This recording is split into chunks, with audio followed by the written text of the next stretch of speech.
नमस्कार दोस्तों, मैं हूं विष्णु और स्वागत है आप सभी का हमारे YouTube channel VR story vlog में। आज के हमारे शो में बात करेंगे एक ऐसी शख्सियत जो हमारे बीच में तो नहीं है, किंतु अपने जीवन के संघर्ष से सफलता के बीच के दंगल में हार कर अपनी यादों को और अपनी पूर्ण समर्पित देशभक्ति के जोश से भरी आवाज़ के पलों को छोड़कर हमेशा हमेशा के लिए हमसे दूर हो गई है। हम बात कर रहे हैं आज तक के जाने माने news anchor, journalist, editor in chief Rohit Sardana की, जो रोजाना इसी चैनल पर शाम को 5 बजे दंगल कार्यक्रम में जनता की आवाज़ बनकर देश के उन सभी नेताओं से जो सभी विषयों पर कहीं से भी राजनीति करने का मौका मिलते ही स्टार्ट हो जाते थे, उनसे तीखे और तर्कपूर्ण सवाल करके आम जनता के सवालों के जवाब उन तक पहुँचाने की पूरी कोशिश किया करते थे। रोहित सरदाना जी का जन्म 22 सितंबर 1979 को हरियाणा के कुरुक्षेत्र में हुआ।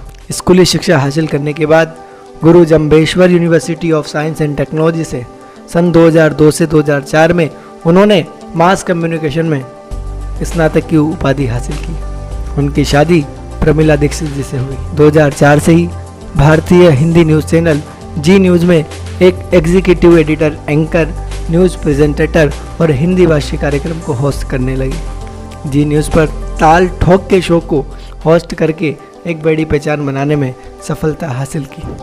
लगभग 13 वर्षों तक वो इसी चैनल से जुड़े रहे और अपने कार्य को करते रहे।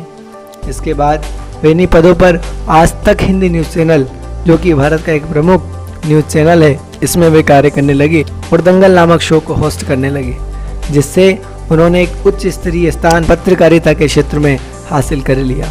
उनके निष्पक्ष पत्रकारिता के कार्य को देखते हुए 2018 में गणेश शंकर विद्यार्थी पुरस्कार से उन्हें सम्मानित किया गया। रोहित सरदाना जी ने पत्रकारिता के क्षेत्र में इतने कम समय में जो अपनी पहचान बनाई, वो उनकी मेहनत, उनकी ईमानदारी, उनकी काबिलियत और उनकी निष्पक्ष पत्रकारिता के गुणधर्म का परिणाम है। पिछले एक सप्ताह से कोरोना वायरस से जंग लड़ने में विजय हासिल करने के दौरान हृदय गति के अचानक रुक जाने से उनकी आकस्मिक मृत्यु हो गई, जो पूरे मीडिया जगत में दुखों का पहाड़ लेकर आ गई। उनकी देशभक्ति की भावना इस बात से साबित हो जाती है कि कोरोना से लड़ते हुए ज़रूरतमंदों की मदद के लिए वे लगातार प्लाज्मा और ऑक्सीजन की ज़रूरत वाले पीड़ितों की मदद के लिए ट्वीट पे ट्वीट करते रहे और कई सारे लोगों तक भी उन्होंने ऑक्सीजन मुफ्त में उपलब्ध करवाई। उनकी मृत्यु की खबर सुनते ही पूरे मीडिया जगत ही नहीं, पूरे देश में शोक की लहर दौड़ पड़ी। देश के दंगल को जनता के सामने निष्पक्ष रखते हुए वे अपने जीवन के दंगल में हार गए। 30 अप्रैल 2021 शुक्रवार दोपहर को हृदय गति के रुक जाने से उनकी मृत्यु हो गई।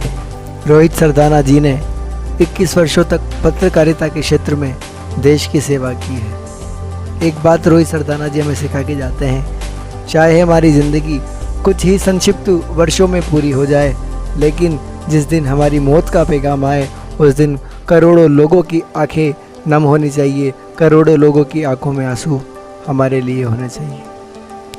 प्रधानमंत्री नरेंद्र मोदी, राष्ट्रपति रामनाथ कोविंद जैसे बड़े अधिकारियों ने इनकी मृत्यु पर शोक जाहिर किया। रोहित सरदाना अपनी बेबाक, बेधड़क और निष्पक्ष पत्रकारिता के लिए भारतीय मीडिया जगत में जाने जाते हैं और जाने जाते रहेंगे। उनके छोटी छोटी 2 बेटियां हैं जो उनसे बहुत प्यार करती हैं।